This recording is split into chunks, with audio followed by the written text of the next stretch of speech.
Nosotros lo que queremos, por tanto, es que tengamos un Estado de Derecho que reconozca las libertades de la persona, que reconozca la propiedad privada, la libertad de empresa, y en esto ya enlazo con la conferencia de hoy que Pedro Barato nos va a impartir. Porque yo el otro día cuando hablábamos y me decía, oye, ¿cómo quieres que enfoque la conferencia? Y le dije, oye, pues nuestro club es un club liberal, en donde nosotros reconocemos la propiedad privada, reconocemos la libre empresa, reconocemos el mercado, y ahí te puedes lucir, Pedro, porque fíjate tú cómo está el sector agropecuario español y europeo en relación a estos temas. Y bueno, esto ya le voy soltando novillos a Pedro. Y ese es el tema, esa es la cuestión de lo que hoy queremos tratar. Y Pedro, además, es una persona idónea para tratar del sector agropecuario. Yo creo que, modestia aparte, Pedro, creo que eres el más experto y el que conoces mejor por tu carácter de empresario, por tu carácter de ser una persona muy respetuosa con la figura, el fenómeno asociativo, ligado a las organizaciones empresariales, con muy buenas relaciones en las administraciones públicas, no solo aquí en España, sino también en Bruselas, y que sirve magníficamente la representación de agraria en estos ámbitos que decimos. Y dicho esto, pues voy a presentar a Pedro, que es el que tiene que hablar hoy. Pedro Barato Triguero, que lo conocéis mucho, pero bueno, hay quien no conoce, igual que no conocía al Club Liberal, pues ahora te voy a presentar a ti. Licenciado en Derecho por la Universidad de Córdoba, es presidente de Asaja desde 1990, presidente de Asaja de Ciudad Real, dirige su propia explotación agraria dedicada a cereal y olivar, vacuno y turismo rural, y participa en otras empresas agroalimentarias. Ha sido dentro de la COE vicepresidente, actualmente preside una comisión de seguridad social y miembro de la Comisión Presupuestaria y de Régimen Interno, y también en algunos proyectos de empresas del IBEX. Que, por cierto, hay muy pocas empresas del IBEX que tengan relación con la agricultura, con lo que en España representa y puede ser importante, que en este momento yo recuerdo Ebro, no sé si hay más. En Bruselas es miembro del Presidium, Comité de Organizaciones Agrarias de la UE, y ha formado parte de diversos comités. En estos momentos es vicepresidente de FREMAP y miembro del Consejo de Administración de MAFRE Agropecuaria. Desde su profunda convicción en el papel vertebrador y absolutamente necesario de las organizaciones interprofesionales, ostenta las presidencias de la Organización Interprofesional del Aceite de Oliva Español y de la Confederación Nacional Española de Cultivadores de Remolacha y Caña de Azúcar. También es vicepresidente de la Organización Interprofesional del Vino de España. A lo largo de su larga trayectoria profesional ha recibido premios, distinciones y ha recibido la Gran Cruz al Mérito Agrario del Ministerio de Agricultura, que le impuso cuando era ministra del ramo Isabel García Tejerina, aquí presente. También tiene otro premio, el Príncipe de Asturias le otorgó el premio Foro de Economía y en 1214 recibió también el premio Cinegético y de Conservación. Bueno, y hoy te vamos a dar otro premio cuando termines, que es este premio del Club Liberal Español, que son unos gemelos que ya le he enseñado para que se aplique. Bienvenido, Pedro. Muchas gracias. Bueno.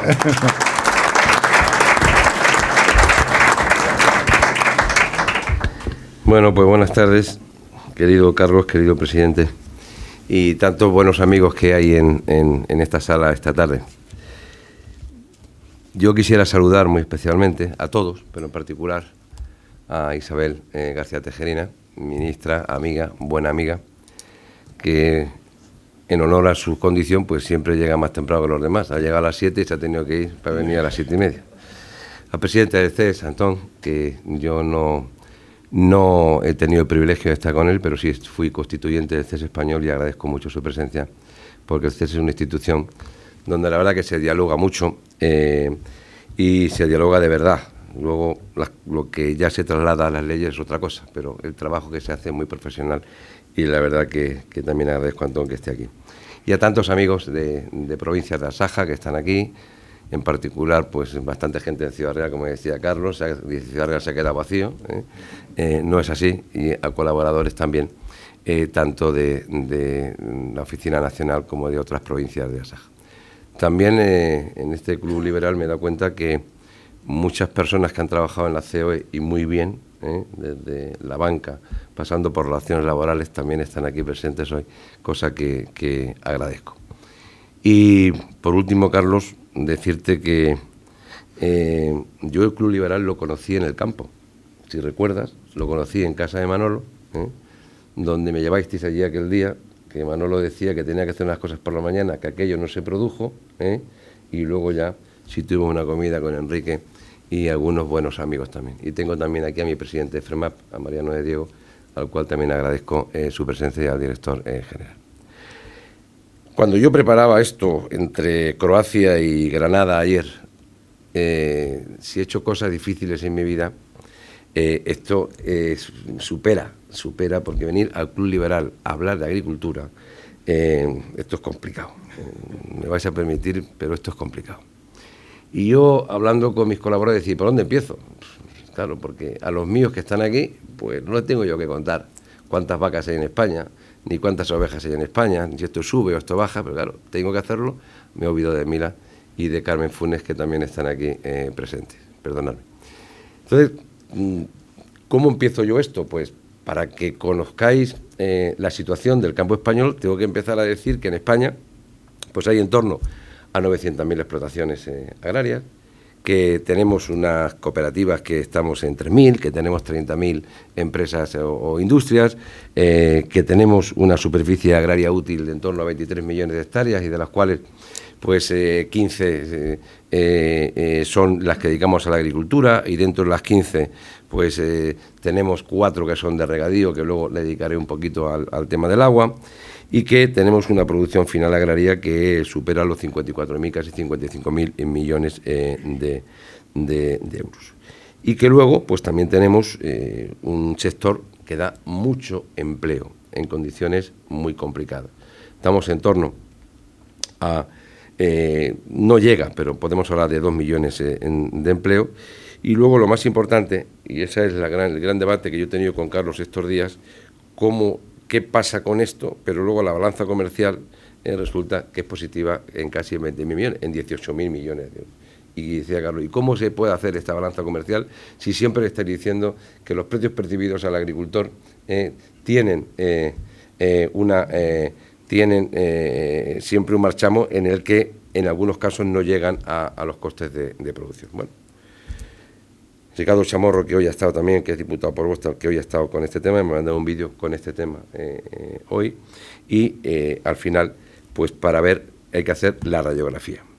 Y la radiografía es la que acabo de decir, y como le gustaba decir a la ministra, en mi época la renta agraria no baja, cosa que era verdad, y sin embargo, pues llevamos unos años consecutivos donde la renta agraria ha bajado en torno a un 2,5%.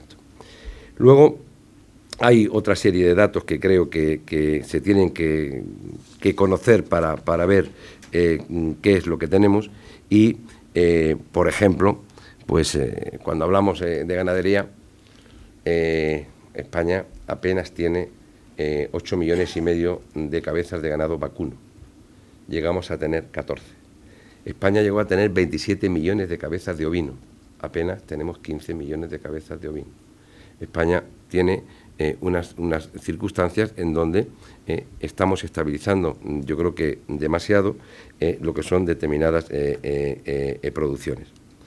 Y luego, que luego esto tiene una consecuencia, y luego tenemos un mapa de lo que es la radiografía de lo que son las producciones agrarias, donde tenemos el 25% es cereal, el 10,5% es olivar, en el viñedo es el 3,6%, bueno, destacar que entre cereales, olivar, viñedo y frutales es donde tenemos la parte más importante de la superficie.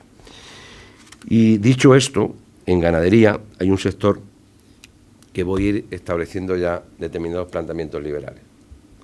En ganadería hay un sector que es el porcino, y el porcino tiene un punto que es donde Rusia nos prohíbe las exportaciones de nuestro porcino a ese país, que era el primer país receptor de nuestra carne, y el sector de porcino tiene que reinventarse, se tiene que reinventar, y muchas veces la sociedad urbana piensa que esto de las subvenciones de la PAC, esto es un tesoro. Tal tesoro es que cada día estamos menos. Por lo tanto, esto no debe ser muy buen negocio. Y todas las producciones, primera conclusión, todas las producciones que no han tenido ayuda de la política agrícola común en nuestro país han subido su porcentaje en todos los parámetros, en todos. Porcino, el que más. Frutas y hortalizas, la segunda. Por lo tanto, pero el porcino con 32 millones de cabezas. Y en donde nos prohibían exportar a Rusia, pero no sé qué hacían nuestra gente, que lo que hacían era, le daban la vuelta al mapa y entraban por China. Y hay ahí una serie de exportaciones hoy, donde el 40-42% de las exportaciones que están haciendo es a este país. Y luego el sector porcino es un sector de los más, en este caso, pudientes que tenemos ahora mismo. Si seguimos con esta radiografía, podemos ver qué hacemos con esto, con todo lo que nosotros producimos, ¿qué hacemos? Pues el valor total son 60.000 millones de nuestras exportaciones. Los 18.000 de la balanza comercial ya lo he dicho. Y los principales subsectores en valor, como la ministra se lo sabía la cifra cuando ella hablaba del porcino, decía que no, porque es verdad.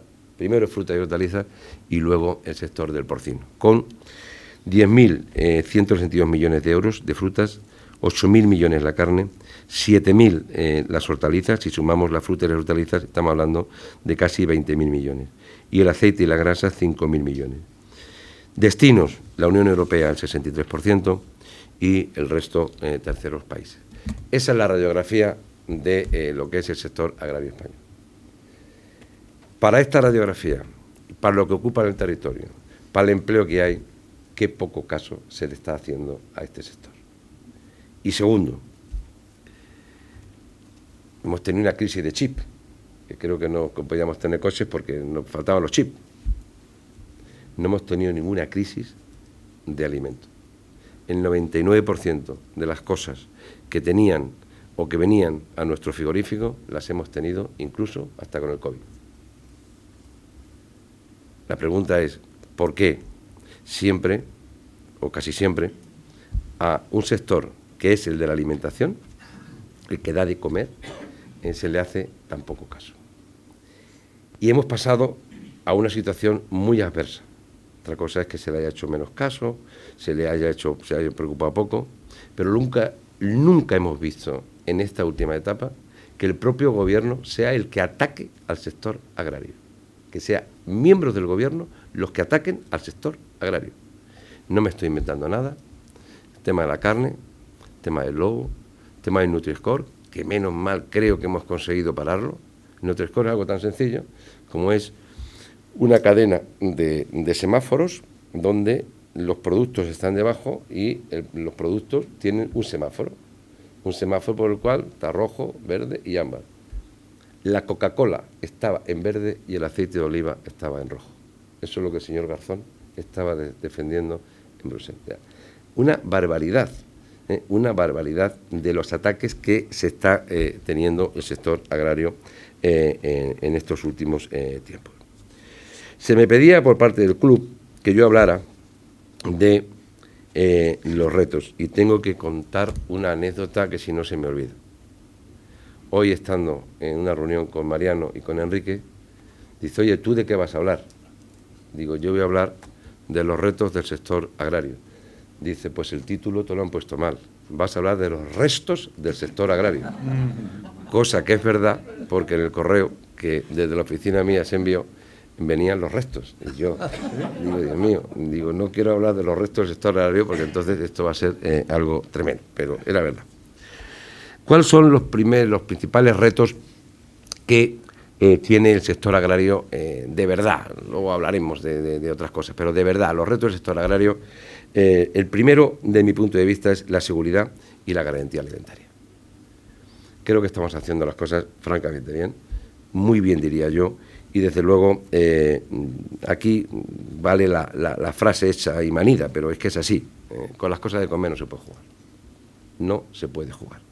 Y lo hemos visto en este tiempo con el COVID, lo estamos viendo ahora mismo, donde creo que el sector agrario español cumple con todos los parámetros, cumple con todo, y yo creo que es un ejemplo de cómo se hacen las cosas bien en nuestro país, en toda la alimentación. Hagamos lo que hagamos. Por lo tanto, yo creo que la garantía alimentaria está ahí y la seguridad también está ahí. ¿Y qué es lo que, de mi punto de vista, hay que hacer? Pues en este apartado, dos cosas. Primero, potenciar lo que es todo el tema sanitario.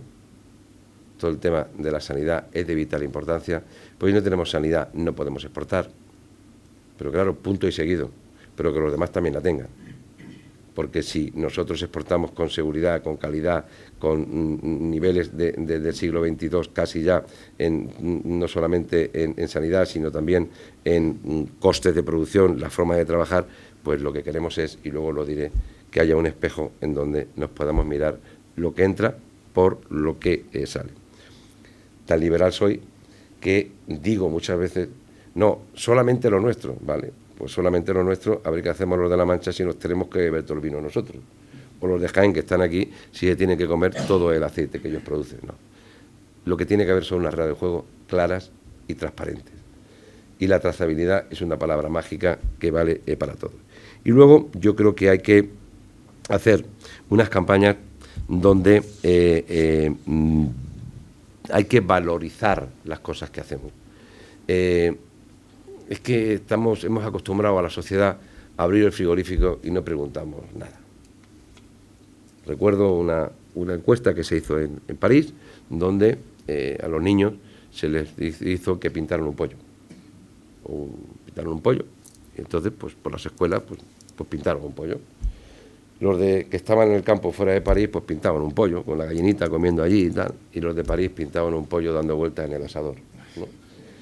Hay que concienciar a los consumidores que esto tiene un sacrificio muy grande y que esto tiene muchas más connotaciones que solamente llegar al frigorífico y abrir. Y la segunda conclusión que quiero sacar en este club es que os llevo a la reflexión de cómo puede funcionar una economía agraria si una botella de agua que no tiene apenas transformación vale más que un litro de leche. ¿Cómo podemos hacer esa transformación de... No es así, lo estoy exagerando, pero ha sido así.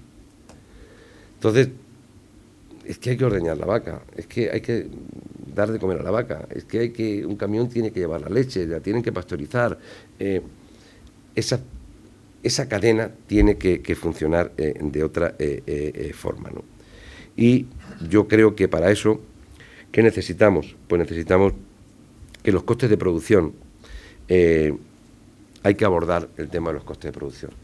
Estamos viendo estos días cómo empresas españolas, punteras buenísimas, pues, por ejemplo, la cerámica está pidiendo auxilio al recibo de la luz, auxilio a que no pueden hacer azulejos porque es imposible trasladar el precio ahí, están pidiendo.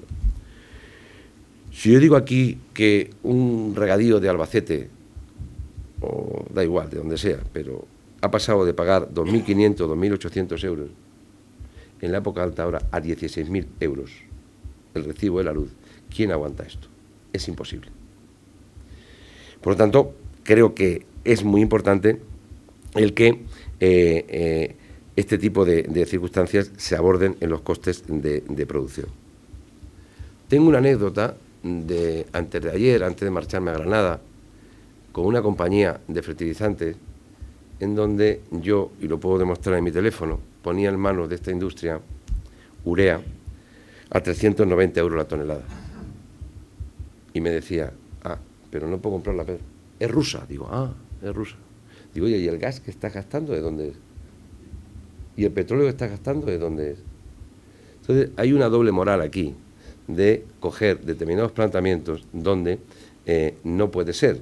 Si es rusa todo, y si no es rusa, pues es de otra forma. Pero yo creo que esos planteamientos hay que hacerlos, porque de 240 euros de media una tonelada de fertilizante a 840 por lo menos el que me ha llevado a mí esta mañana en mi casa, la transformación, ya hay que conseguir como mínimo 3.200, 3.400 kilos por hectárea para que esto sea rentable, ¿no? Por tanto, costes de producción.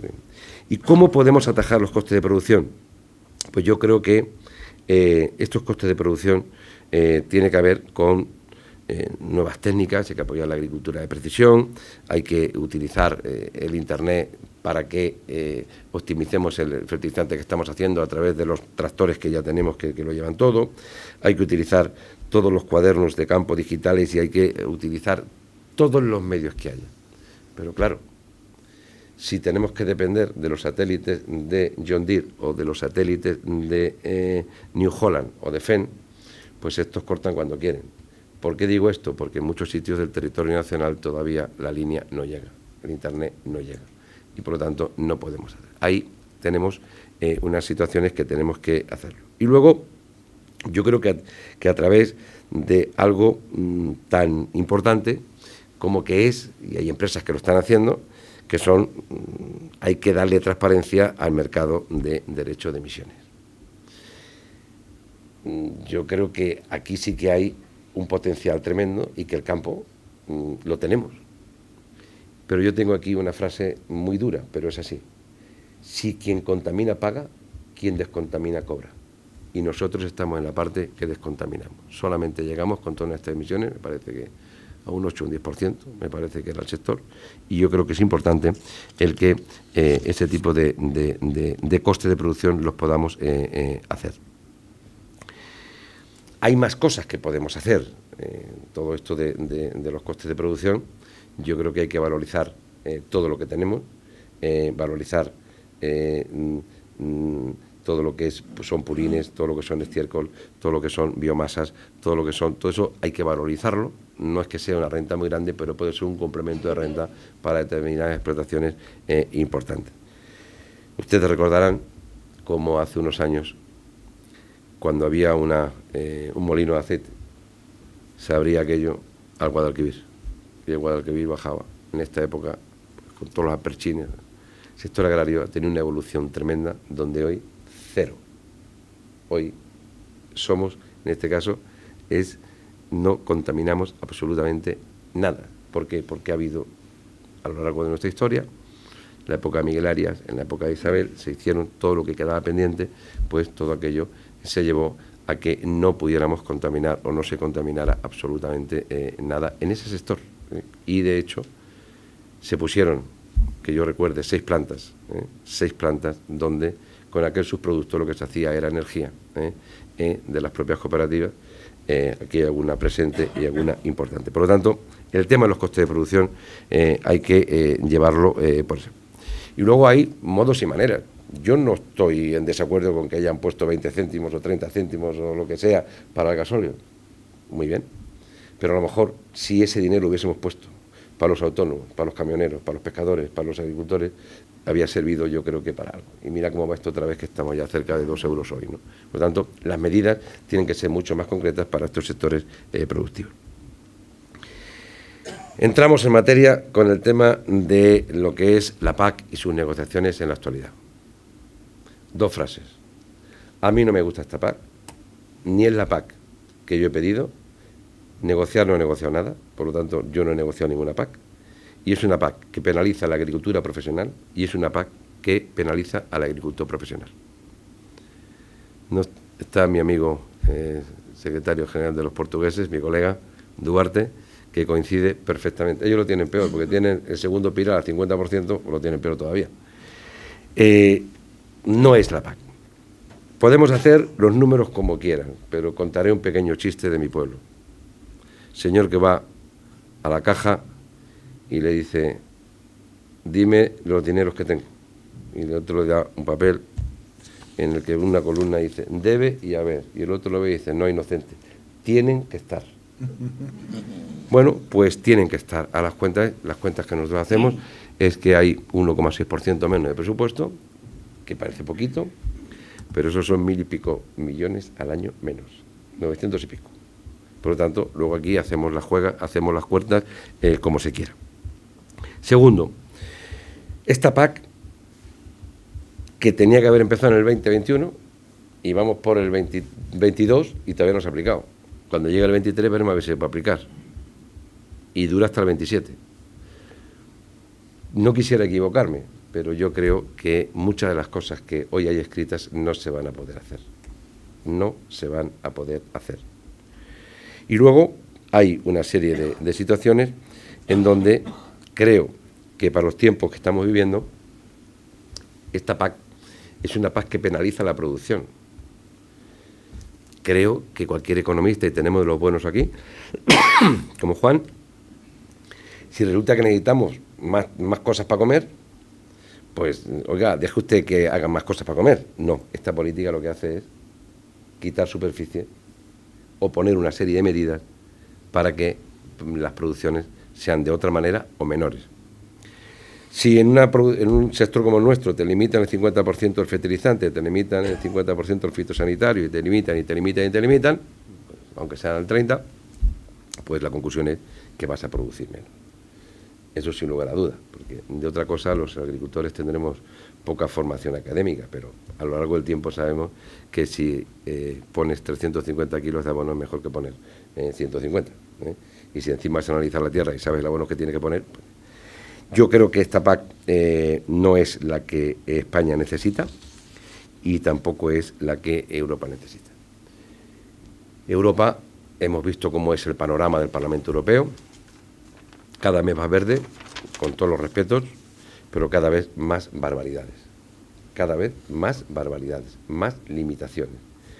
Tenemos un vicepresidente, que es el vicepresidente Timmermans, donde no sé qué estrategia llevará, pero es que lleva una estrategia que, sin ser legislación, como es la estrategia de la granja a la mesa, yo creo que la granja se ha olvidado entera de ella y lo único que le preocupa es la mesa.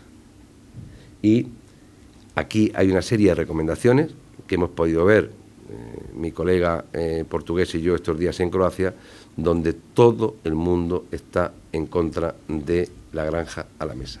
Todo el mundo. Hasta los croatas, que tienen una agricultura pequeñita, y que pueden hacer las cosas de otra manera.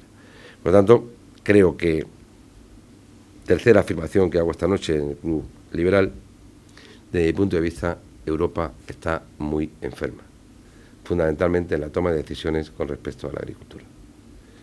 Es una afirmación que es mía, que es lo que veo, y puedo estar equivocado, pero las decisiones que se están tomando últimamente son decisiones que no son buenas para la agricultura, en este caso para la agricultura española. Tenemos al lado de la PAC la agresión rusa, la triste guerra de Ucrania. Era un poema ver a la presidenta de los agricultores ucranianos el otro día en Split.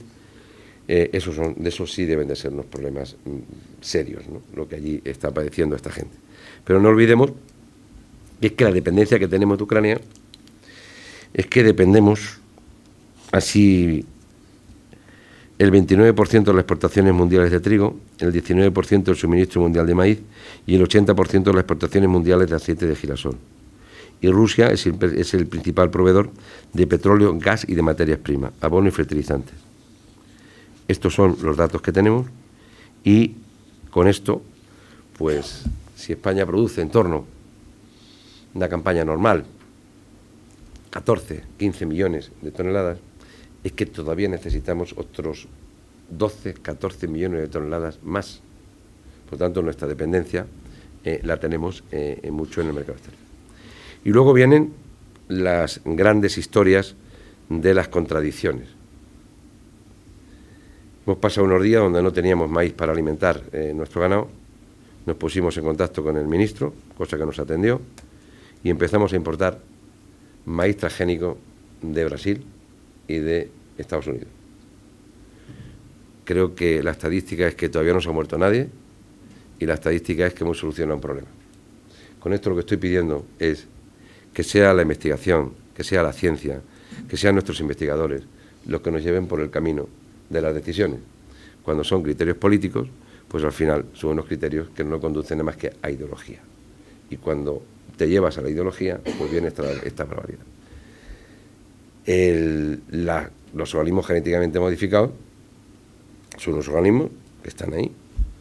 Yo de esto sé poco, pero me dicen en COE, los de farmaindustria, que es que todas las medicinas están genéticamente modificadas, que nos las tomamos por la boca, nos las ponemos en vena y nos curamos. No debe ser esto tan malo, ¿no? Entonces creo que ahí podríamos hacer muchas cosas en la gente que pasa hambre en el mundo y nosotros mismos, porque si nosotros utilizamos un producto genéticamente modificado, por ejemplo en el maíz, a lo mejor no tenemos que tratar el gusano del taladro en el maíz y nos estamos ahorrando lo que es esa dosis de fitosanitario. Por lo tanto, este es un tema complicado desde el punto de vista de lo que tenemos ahora mismo. Y luego está el gran debate de ahora mismo, y yo con esto no quiero frivolizar, pero está el gran debate del cambio climático. Un gran debate del cambio climático, donde yo creo que cosas están pasando, creo que igual la humanidad no estamos tratando bien a la Tierra o todo como la teníamos que tratar, pero yo creo que tantas restricciones que se están llevando a cabo a mí me hace pensar más que una cosa. Yo, por suerte, el COVID lo pasé en el campo, mi hija lo pasó en Madrid, yo venía por aquí de vez en cuando y esto de la contaminación, vi que Madrid dejó de contaminarse, estaba totalmente limpio en aquella época. Y resulta que las vacas estaban en el campo, teníamos las mismas vacas en el campo, y la contaminación, estoy poniendo un ejemplo un poco, pero para que se vea, entonces aquí, ¿por qué ya no hay contaminación? Porque los coches dejaron de funcionar. Y las vacas estaban en el campo, pero es que como te descuidas, las vacas son las culpables de todo el tema este del metano y de no sé cuántas cosas. Tendrán su responsabilidad y tendrán su parte, pero oiga, creo que todo este tipo de cosas y lo que hemos estado viendo en telediarios, esas son las agresiones que yo me refería, es que ese tipo de situaciones yo creo que era tremendo, ¿no? Luego, en el tema por ir terminando, en el tema de los retos climáticos y medioambientales, bueno, pues todo lo que sea, nos dicen que hay que reducir el 10% de la superficie, el 25% que tiene que ser ecológico, reducción de los fitosanitarios, condicionalidad reforzada, se han inventado otra nueva, que es la condicionalidad social, rechazo del glifosato, espero que en pocos días podamos dar alguna noticia buena, porque la de la semana pasada no es buena, porque 3 países votaron en contra y algunos se abstuvieron, y como es por población y por votos, pues al final Francia, Alemania y Malta votó a favor. 3 países grandes se abstuvieron y esto tiene que volver otra vez a ver cómo se puede hacer. Y luego yo creo que nos tenemos que preguntar todos, y con lo que está cayendo esto lo podemos aguantar, se puede soportar. Yo creo que no sé si es que estamos comiendo lo que no tenemos que comer o nos han dado algo en el aire, pero yo veo una sociedad civil totalmente paralizada, veo una sociedad civil que da igual, aquí da igual que venga el recibo con 1.500 euros, con 3.000 o con 4.000, da igual lo que está ocurriendo, y yo veo que aquí hay una parálisis tremenda. A lo mejor el equivocado soy yo, como el del chiste de la mili, pero yo lo que veo es eso, hay una parálisis total de la sociedad civil, y yo creo que todo este tipo de cosas que estamos haciendo, pues yo por lo menos en la parte que me toca voy a seguir valorizando el trabajo de los agricultores y ganaderos españoles, y creo que por ese camino podremos conseguir algo. He dejado para el final la ley de la cadena alimentaria, porque había alguna pregunta, y en particular la tuya. La ley de la cadena alimentaria no es un invento, ya estaba. Esto no es ahora, ya estaba. La ley de la cadena es tan sencillo como lo siguiente. Pondré un ejemplo gráfico. La ley de la cadena es como el tráfico, como la velocidad. Hay una señal de tráfico en la carretera que pone a 120. Y yo, que me gusta correr, voy a 140. Por lo que me encuentro a 2 kilómetros más para allá, es a tráfico o al radar. Y entonces me quitan los puntos, no me ponen una sanción. La cadena alimentaria es que sí, que tenemos la carretera, pero que cada uno puede hacer lo que da la gana porque no hay guardia de tráfico. Esa es la definición de la cadena alimentaria al día de hoy. ¿Por qué? Pues porque esto tiene otras consecuencias. Y si estamos en un club liberal, pues lo que hace falta es que haya una trazabilidad, lo que hace falta es que haya un componente de decir cuánto cuesta producir esto, pero eso no significa que por decreto ley tenga yo que decir. Yo creo que los decretos leyes no se tienen que utilizar para estas cosas, Yo creo que estamos en un momento bastante libre, bastante global, Y yo creo que lo que hace falta es que haya una trazabilidad para que todo el mundo sepa lo que hay. Esperemos que esto lo vayamos enfocando bien, pero lo que no puede ser es que aquí hay gente que mete cosas en una botella, pone una etiqueta y dice gran reserva. Oye, un momento, gran reserva tiene que pasar por una barrica. Y no ha visto el vino ni las virutas. Pero claro, eso tiene una consecuencia, que el agricultor sigue cobrando las uvas a 15, 20 céntimos, cuando las tiene que cobrar a 70, 80 céntimos. Esa es la ley de la cadena, ahí tiene que funcionar. Y que hay situaciones de ahora mismo donde, otra afirmación, lo pueden ustedes comprobar. Una bolsa de plástico en un supermercado, el que quieran. Tenemos aquí a nuestro amigo de Mercadona, pero en el que quieran. 12 céntimos. 1 kilo de naranjas a la industria este año, 8 céntimos. Saquen ustedes las consecuencias, saquen ustedes las conclusiones que quieran. Por lo tanto, creo que hay situaciones que hay que arreglar desde el punto de vista de trazabilidad, no de decreto ley, sino de trazabilidad.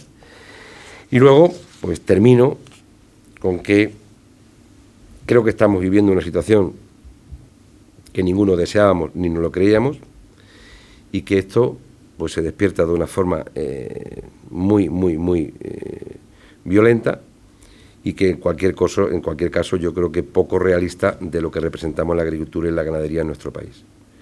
Y yo creo que lo resumo con 3 palabras, que me gusta mucho a mí esta palabra: sostenibilidad. Pero la sostenibilidad viene dada si hay rentabilidad. Si no hay rentabilidad, no hay sostenibilidad. Yo creo que la agricultura lo que quiere es libertad, como este club, y que la libertad viene cuando no hay limitaciones, sino lo que tiene que tener son técnicas en la producción, innovación. Todo eso es lo que la agricultura necesita. Y por último, defiendo la figura del empresario agrario, que, vuelvo a insistir, no necesita prohibiciones, sino inversiones. Estamos 60 años atrás, y me viene a la memoria cuando nace la política agrícola común en el Tratado de Roma. 59, son 63 años, 62, 63. Aquello nació para poner alimentos después de una guerra. Hoy estamos al contrario. Los alimentos los teníamos y ha venido la guerra. Nos tiene que hacer reflexionar el que la política agrícola común es una política que creo que con buen criterio se ha puesto en manos de los ciudadanos, en manos de los agricultores, pero la agricultura es algo tan sencillo que debe ser la profesión más antigua de las que tenemos, y que, por ser tan antigua, así es de noble. Y querido Carlos, gracias por darme la oportunidad. Seguro que os ha aburrido un poco, pero no era fácil venir al Club Liberal a hablar de agricultura. No sé si he conseguido, por lo menos, reivindicar lo que nos corresponde, pero muchas gracias por darme la oportunidad de estar aquí esta tarde. Gracias.